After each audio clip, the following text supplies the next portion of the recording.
Hello everyone and welcome back to APWC. So yesterday I watched The Fall Guy and it blew my mind away. So without wasting any time, let's begin. Ready.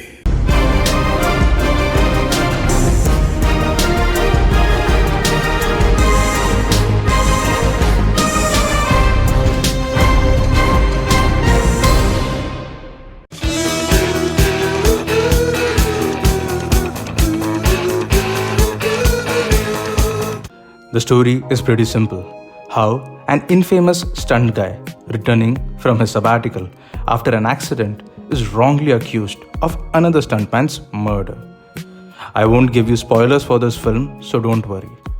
The action sequences in this film are crisp and I noticed that there aren't any unnecessary shaky cams used.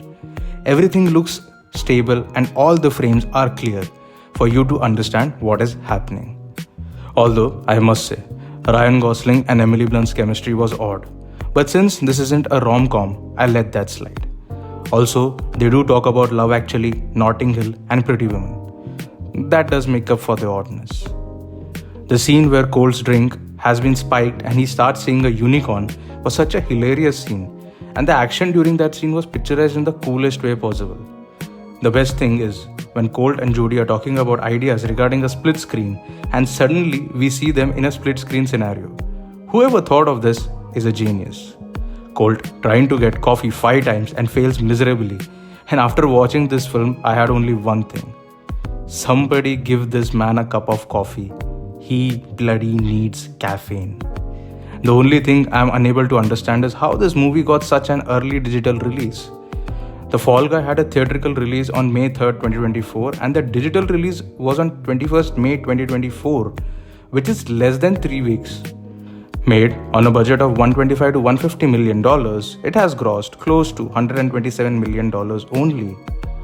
Also, what the fuck is Jason Momoa doing in this film?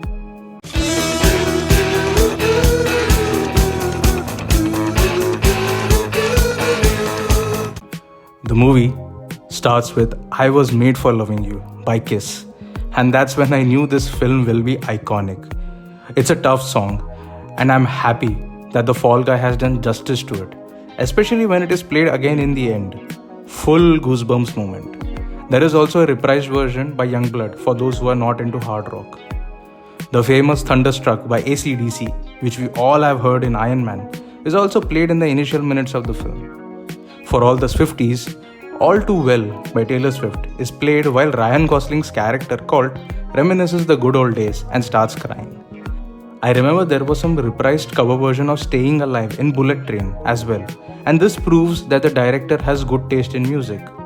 Well, then let's talk about the director as well.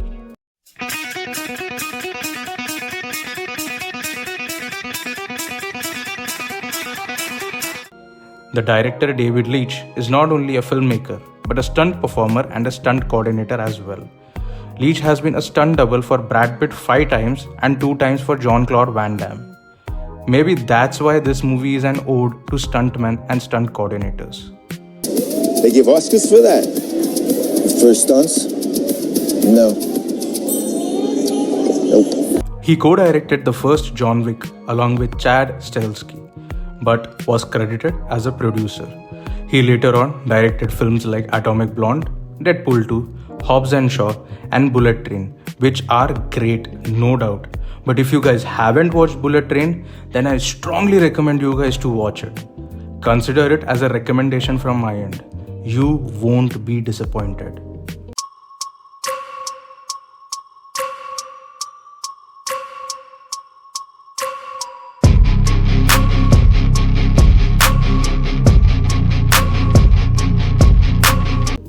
Verdict. I'll happily give Fall Guys 4 out of 5 stars. This film was a crazy ride and I genuinely had fun while watching this film. There wasn't even one single dull or boring moment. Also, the fact that David Leitch gives Aaron Taylor Johnson such cool roles, whether it was in Bullet Train or The Fall Guy. I still cannot believe how similar Ryan Gosling and Aaron Taylor Johnson look. Now, it's time for some trivia.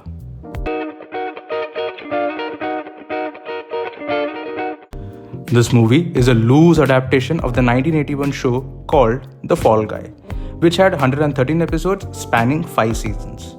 Lee Majors and Heather Thomas, the actors who played Colt and Jody in the series, appear as police officers during the mid-credit scene in the film. With 8.5 car rolls, this movie breaks the Guinness World Record of the most car rolls, which is mentioned in the film as well. This movie had been in development since 2010. Tom Cruise, Keanu Reeves, Nicolas Cage, Jason Statham, and Dwayne Johnson were all eyed to play Colt Sivers over the years. Just before the climactic 250-foot jump, the speedometer on the car is at 88, which is the speed at which DeLorean activates his time travel device in Back to the Future. This was a fucking cool reference, as the entire Back to the Future trilogy is pretty iconic and close to my heart. Metal Storm, the film that Jody is directing, is in fact a real film from 1983 called Metal Storm, The Destruction of Jared Sin. And to be honest, it looked like a crossover between Dune, Mad Max, and Rebel Moon. Also, this is me whenever I see my best friends after a long time. That's it for this video, guys. Comment down your thoughts on The Fall Guy and I will see you guys in the next one. और हाँ, अगर video अच्छा लगे तो subscribe कर देना दोस्तों. मिलते हैं अगली बार. Till then, bye.